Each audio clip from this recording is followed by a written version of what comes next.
My name's Alex Young. I'm a senior at Notre Dame. I'm studying political science. I'm originally from Louisville, Kentucky, have been involved in local, state, and federal politics. Um, I became interested in politics actually from a mock government conference, doing research into policy issues that were going on in Kentucky. And in that research, realized that corporal punishment was still allowed in Kentucky schools. At that time, that was back in seventh grade.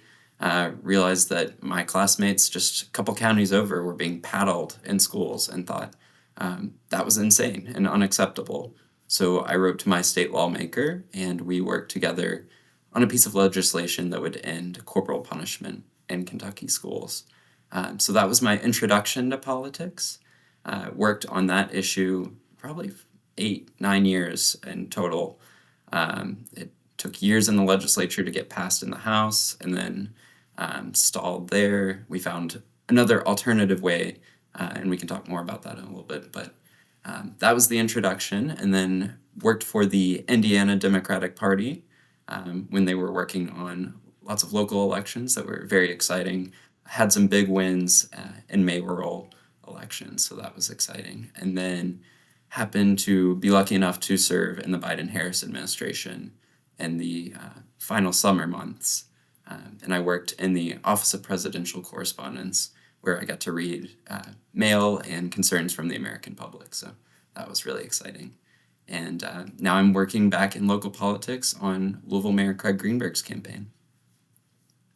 Nice, nice. Okay. I mean, there's so much there. I don't know where to. I don't where to pick up. I don't. There's so much I want to talk to you about. So, one of the reasons why I really want Josh and I were talking. We really want to dive in here is because okay, we're coming off the 2024 election. Here we are with Trump again. Your generation has known nothing but the trauma, for lack of a better word, of what the Trump administration is doing to the young generation. Do you follow John Della Volpe? He is the director out of the Harvard Institute School of Politics. The Harvard Kennedy School Institute of Politics, where he really follows your generation and what's going on, what's igniting you folks. And he wrote the book, Fight: How Gen Z is Channeling Their Fear and Passion to Save America. And I truly believe you embody that because your generation is like, nope, we're not going to have this. And he points out after the 2024 election that there was a missed opportunity in really fully engaging your generation and bringing them into the conversation about what you wanted to see for your futures. So I kind of wanted to start there and let's start diving into how your generation is feeling right now coming off the 2024 election, and where do you folks go from here? How are you finding the passion to keep going? And then we can kind of go through what you've been other things and initiatives you've been involved in. But why don't we start there? Like, how are you guys feeling? Because the scenarios that you folks are coming into your adulthood, some would say look kind of bleak. I think there's frustration. Kamala Harris, I think, would have been a great president, but obviously she only had 100 and something days to kind of create a campaign. And I think from my perspective as a young person interested in politics, there was a saddening simplification of young voters.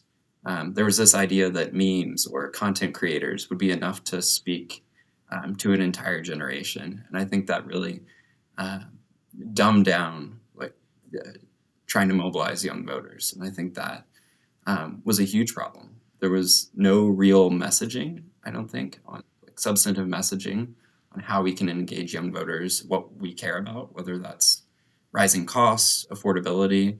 And on that issue, there was a little bit of gaslighting, I would say. You don't feel like the costs are rising, the economy is great. And the economy was good, but you can't tell voters how they feel. So my generation, I think, was very frustrated about that. And then there's frustration when we're talking about climate and other issues that we're very passionate about. But you can't just meme your way into votes. And I think that was a real issue. So talk to me more about that because your generation, the data says that if 1 in 100 voters in your generation came out to vote in Michigan, Pennsylvania, Wisconsin, we would have a different outcome and Kamala Harris didn't win. So it's really important for the listeners to understand your generation matters. So talk to me more about how that really felt and what was going on in your minds during that time period. I think turnout is a huge problem among my generation, and we're so discouraged because we've grown up in a politic where all we've seen is Donald Trump versus Hillary Clinton, Donald Trump versus Kamala Harris, Donald Trump versus Joe Biden. We don't have the debates of Mitt Romney and Barack Obama. We don't have that kind of politic where people feel encouraged by their government and that robust civic discussion can actually happen.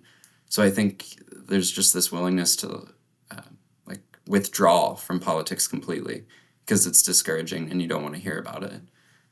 So we have to find a way to reconnect with voters and build that kind of coalition that Obama did that got people excited to wake up in November and go vote. I don't think we had that last election, so we need to find a way to re-excite and reignite energy. Right. And I think that there's this like split dichotomy with Gen Z voters, right? Like Trump doesn't shut up about the fact that like, oh, well, we won young voters. Like he had a lot of young voters come out because he was able to excite them about something. What he excited them about was being racist, like he got all the young racists to come out and to vote for his thing because it was something that excited them. And Alex, I think you hit it on the head when you said there was nothing talked about for young voters. I think, and we see this when I work with clients trying to sell anything to Gen Z. I think there's a assumed stupidity of Gen Z demographics across the board. I think people, because they like memes, I think it's kind of like, oh, it's the meme generation. It's the participation trophy generation. And that's just the assumption that they don't have anything beyond that.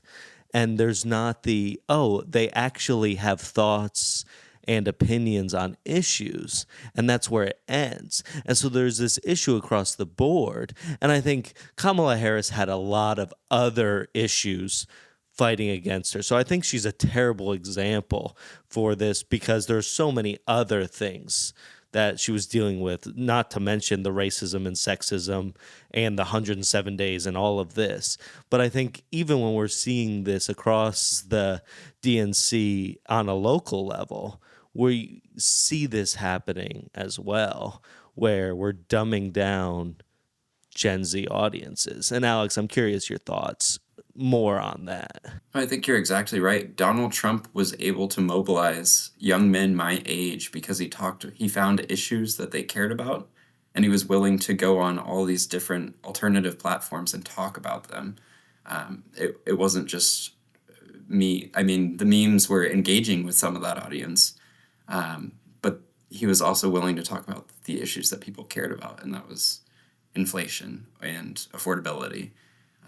So we have to be willing to find ways to engage, yes, but also create enough passion that gets people to the polls. And I don't think we did that well in 2024. From 2020 and 2024, the gap wasn't more people did not vote for Trump. The gap was the voters who voted for Biden did not come out. So there was no motivation to get them out to vote, which is exactly what you're speaking to, Alex. And you hit another nail on the head. And I want the audience to hear from your perspective and your experience, like day in the life of our young voters, because I think I've shared this with Josh and I need to reiterate it because I think it's so important and you bring it up. Two things. One, when I was on an initial meeting with another statewide candidate back in 2022, and it was a meet and greet, meet the other team, and we were talking about, this is 2022 because I'm going to the digital conversation or digital changes and it's evolving so quickly and so rapidly. Here we go into 2026 and you don't lay out the same strategies in 2022. But I was talking about how to digitally engage the young voters and just sharing across the teams. So what are your plans? What do you guys plan on doing? I was shocked, darted eyes across the table. Why are you going to do that? Why are you going to focus on the young voters? They're inconsistent and they don't vote. Just pay attention to 55 and older. Don't waste your time and money. And I was like, uh, I have to say, I was in that conversation and, meeting new people. I was like, I kind of sat there and went inside myself, and I regret not speaking up a lot more vocally. But you hit the nail on the head because we have to engage the young voters. Ignoring them means we're not giving them a reason to vote. That's on us as people in the political ecosystem. And I'm holding up my phone because I'm like, this is where you folks are. Talk to me more about that and what needs to be done to energize and motivate voters through these channels that live on the phones. It's very short-sighted to say that we're only going to focus on voters age 60 plus. I mean, we need to think long-term strategically about the future of the Democratic Party, and that starts with reinvigorating the party at a young age. We haven't figured out our digital messaging, I don't think, as a party. Um, I think we see examples of people are starting to figure it out. Gavin Newsom is starting to connect with young voters. Um, I think he does a little bit too much anti-Trump. I think I'd like to hear from him more about the issues. Um, but there's a real missed opportunity when candidates aren't using social media or like alternative podcasts. That's a new form of media that Democrats have not taken advantage of. Republicans have certain influencers that they've really pushed towards, and that's kind of a historic trend too. Whether that was Rush Limbaugh or then more modern day Charlie Kirk or some of those other mainstream influencers. We have many streams as Democrats. So we need to be able to find some influencers who our party really relies on and can create our own form of media that gets our messaging out. And right now, we're not doing a good enough job at that. We have folks that are listening that are going to embark on running for office, or they're passionate about an issue and community they want to start. They want to start themselves out. So you mentioned corporal punishment in seventh grade, and it was a long, hard fight to get the change.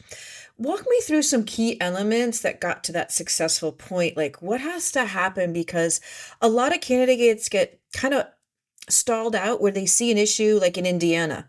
Um, Childcare is a huge issue. Before you jump in, like, how do you know if it's the right issue? Like, as a Good candidate question. or an organization, how do you know if it's not just something like that sounds cool, but isn't something that actually makes sense? Like, for your mayoral candidate you're working with right now, how do you know if it's something like, don't focus on this because your community doesn't care or whatever?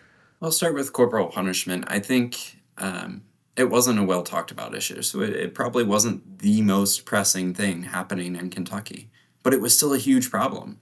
We had students who were being paddled indiscriminately in Kentucky schools. It was almost always the poorest districts in the state. Um, about 46% of the incidents were students with disabilities. So these were issues that were not being talked about and needed the attention being brought to them. So that's kind of how I became motivated because no one was talking about it. Um, so that's what inspired me. But then, as far as the practicalities of it, it was a lesson in patience for sure. I kind of thought, this will probably be low hanging fruit. You would think that most people agree in 2019, 2018, that corporal punishment shouldn't be used in our schools. But it was a huge uphill battle. Um, my representative that I wrote to was probably one of the most liberal members of the state legislature. So he was able to kind of kickstart things, but then he stepped back because he knew just the political reality that one of the most progressive members of the House wasn't going to be able to pass legislation. So there was a really great lesson for me of being able to find and work with rural Republican legislators. I sought out a state representative from Glasgow, Kentucky, who was a former teacher, former school principal, and very conservative. But we were able to find common ground and start to build a relationship. And that relationship building is ultimately what led him to take on the legislation as a lead sponsor. So I think thinking bigger picture, There's this eagerness, I think, among Democrats to kind of shut out the possibility of being able to work with some of the more extreme members. I'd encourage us to be a little bit more open-minded when it comes to working across the aisle, and even if there are individuals who promote super divisive rhetoric, um, the reality is that we have to find ways to make change. Democrats are so frustrated right now that we're not able to get anything done. Um, and I think we sometimes have to get off the high horse and be willing to work with others that are able to help us accomplish our policy goals. So it was through that combined legislative effort that we were able to make progress and ultimately end corporal punishment in schools, which was really exciting. I work mostly on the corporate side with the nonprofits and the political organizations and things like that. And so when I work with like my organizations, we don't do the compromise part, right? Like we're just like all in, like fuck the other side. We don't go across the aisle, right? Like there's no aisle, right? We're burning down the middle ground to get what we need. So I'm curious, and Mary, maybe you can jump in here too. How do you know how to find that balance? Because obviously, and Mary and I have had these conversations. How do you find this balance of knowing when do you cross this aisle to find a compromise? When you need to find a compromise to get done what you need to do versus how do you know when to stand your ground for like ethical, moral reasons? My policy was always that I'll meet with anyone, but I won't necessarily support their views. And having a meeting, having a conversation cannot be equal to endorsing them. And I think we as a culture need to be able to say that um, and avoid this tendency to cancel anyone that takes a meeting to try to get something done. I think that's counterintuitive. One of the interesting supporter groups of our corporal punishment legislation were some of the more Tea Party members in Kentucky because they thought that the government shouldn't have their hands on students in schools, which was a very different angle than I was approaching it, thinking that it was like terrible for children psychologically, a social justice issue. Um, but even though we had different perspectives, we still had the same intended outcome, and that is what led to the ultimate success. You also have to be mindful of the political realities. In Kentucky, the legislature is 80 to 20 Republican to Democrat. It might be more now, actually.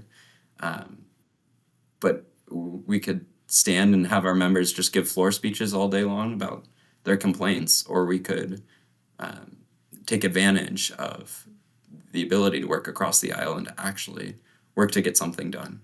My preference is to find policies where we can move the needle forward. You make some really good points there because we're stuck in this situation or this absolutism right now. Everybody, it's my way or no way.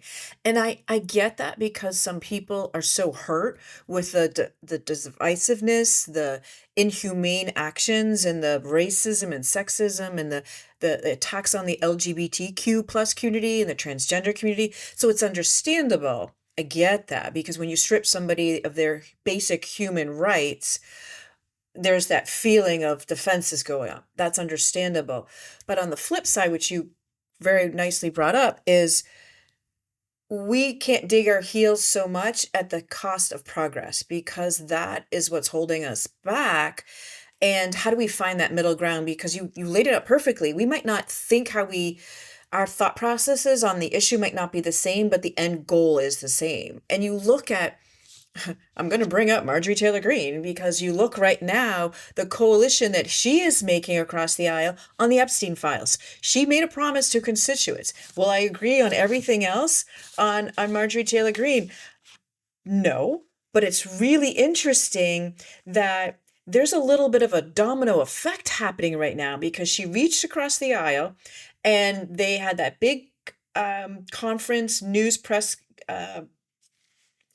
conference in front of the Capitol building with the survivors, with folks across the aisle, with the lawyers, and she's like, "We have to see these. This is not about left or right. This is about what matters to the survivors." And and what happened in those incidences. But she is now coming out and talking about healthcare. And I think what is key in all these examples, it's not left or right, it's what's right or wrong. And that's what you guys fought for. You fought for, when I was looking at your research, 452 incidents of corporal punishment. I mean, corporal punishment is hitting kids in school. That just blows my mind as a parent to think that I can't send my kid to school. And if they have a bad day, because I know when I was a kid, I said a few things to my parents, and that's why I don't like pepper right now. I got the pepper on the tongue. But that was my mom. Okay. That was, and I laugh with my friends because we was like soap in the mouth, but that's, hitting a kid, that just blows my mind that was allowed. That was allowed in our school systems across this country. That just blows my mind. But you guys found the common ground and you pushed forward through all the ups and downs and finding ways and finding that common ground.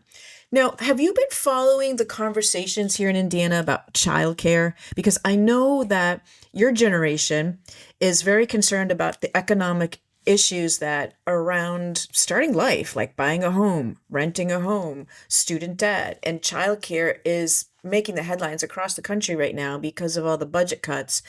And I know in Indiana, our there's two different buckets for childcare. There's your universal pre-K, which Indiana does not have and does not fund. They fund this program called My Way to Kindergarten or My Way to Pre-K, and that has been cut drastically. It's my understanding that there are 27,000 kids in need of pre-K that are not being addressed. On top of that, the child care facilities that received federal, then state vouchers, because all the programs are being cut, are not going to have places to send their kids. And on top of that, because of that cut, now we're seeing facilities are projected to close the next 1 to 2 years because they're not going to have as many families attending. So I'm kind of laying that all out because that's the problem.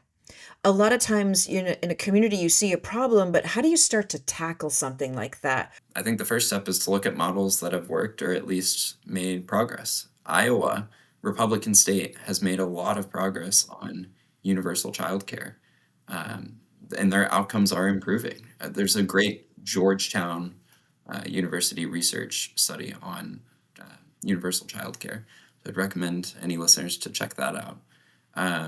Tennessee was able to make progress under their last Democratic governor, and the infrastructure for their childcare still exists today. It's a huge problem. It's very concerning that students don't have access to early childhood education. The studies and evidence is very clear that it improves outcomes, it boosts the economy. It's students who have never had education before kindergarten are much less likely to succeed in elementary school, in high school, and all the way to post-secondary. So we need to find solutions. I think that the way my governor, Andy Beshears, talks about it can be really effective. He's working across the aisle, but so far has been unsuccessful to get major legislation passed. But what he's doing is working outside the government. In Louisville, we found major grants from the Bezos Foundation and from all sorts of different private nonprofits who have been willing to commit to early childhood education and saying that we're not going to wait around for Republicans who are actively trying to hurt our children by not letting us make progress on this issue. We're going to still try to work with Republicans in the next session, and we're going to keep pushing, but at the same time, we're going to simultaneously work on initiatives that can be done outside of the legislature. And I think it's incumbent upon our leaders to find creative outlets for policy. And I'd encourage Democratic leaders to not just sit on their hands or blame, but to be able to get creative as a leader. The coalition building is beyond just the political space. It's what's in the outside peripheral. Exactly. And within the political space, I always encourage people to look for the most unpredictable ally. In Kentucky, maybe, for example, the Chamber of Commerce. Who's most affected by workforce development issues? The Chamber of Commerce is pushing actively to make sure that workers are able to have those jobs. And because it is a workforce development issue, Chamber of Commerce should be concerned by not having early childhood education. And they donate, their PACs donate a massive amount to Republicans. So why don't we get every local Chamber of Commerce to say this is a top policy priority? And in order to get our support, our endorsement, you need to push for early childhood education. Yeah, and I think this is also a great opportunity to get Gen Z like bought in, right? As long as we get the same message, but as long as we get it on the TikTok, let's get it on the TikTok. The number of times I've heard an old white dude tell me, as long as we get it on the TikTok, it'll be fine. I want to smack somebody, like I think. And Alex, I'm curious your thoughts. How do you talk to, when you're talking to, especially the older generation, when they inevitably ask you to speak for an entire generation, like I'm doing right now? How do you tell them how to translate a message to the Gen Z, Gen Alpha generation when it comes to messaging in general? Well, I think many of the old lessons apply, and we're not learning. There's a great book called "The Political Brain" by Drew Weston, which breaks down how we should operate in the marketplace of emotions. Gen Z has that same feeling. We're organized, we're mobilized by emotion. Of course, issues matter to us, but we don't need to have the Hillary Clinton situation where we're listing 40 different policy priorities on our homepage. We need to have emotive marketing that really speaks to the kitchen table issues of high costs, of climate change. There's this sense of urgency, and then there's the cognitive dissonance to the leaders who seem like they're just putting it on the TikTok, as you said. So there has to be some sort of urgency in that messaging that is harnessing emotion. I remember everybody saying legitimacy is if you see a political candidate on that big, huge 40 by 40 billboard going down the highway. Now they're just using this as the billboard. Talk about why that's such a miss and what you truly mean about that emotional connection. Go in a little bit deeper on that. I don't think it matters how good your graphics look if you're just going to list 60 bullet points of your next plan or what committee you're starting. You have to be able to find a way to communicate that you are passionate, that you're invested in the issue. And I think Democrats are missing on that. We have to show that we actually care. And I think part of it is because our leaders have become discouraged themselves by the Trump administration and by the scene of politics. So we have to be able to create the same kind of energy that Obama created when he built a coalition of young people and our seniors. He was able to build that coalition because he cared and showed emotion and could talk about issues in a way that really connected with people. And it wasn't just an 100-point plan. When you go back to the Obama, generation, the campaign in 2008 and 2012, I think the difference is our generations were working together. That's not the case right now. There's so much division where we see it. We've talked to Amanda Littman, and you've got the younger generation stepping up and wanting to run for office and make the change they see they need in their communities, and they're getting pushback because the older generation, and I can say that in Gen X, is not your turn yet. No, you don't know how to do this. You're not going to be able to raise as much money. Too much at stake. And your generation is saying, no.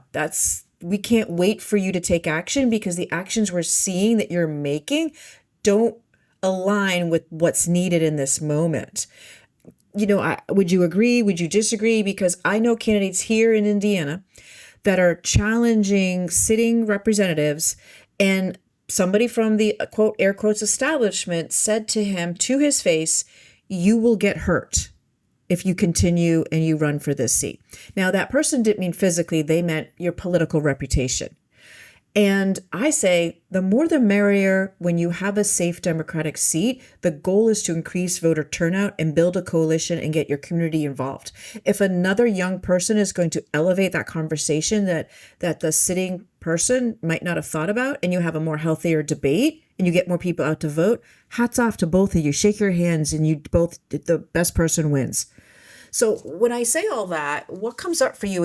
Is that what you folks are seeing? And how do you step into that mess? Because that's what's happening right now. Well, I think that's a great question, and I think it somewhat depends on the circumstances, because you want the party to look united, and I think there has been some of the divisiveness you're talking about is amplified when we get into these nasty primary fights.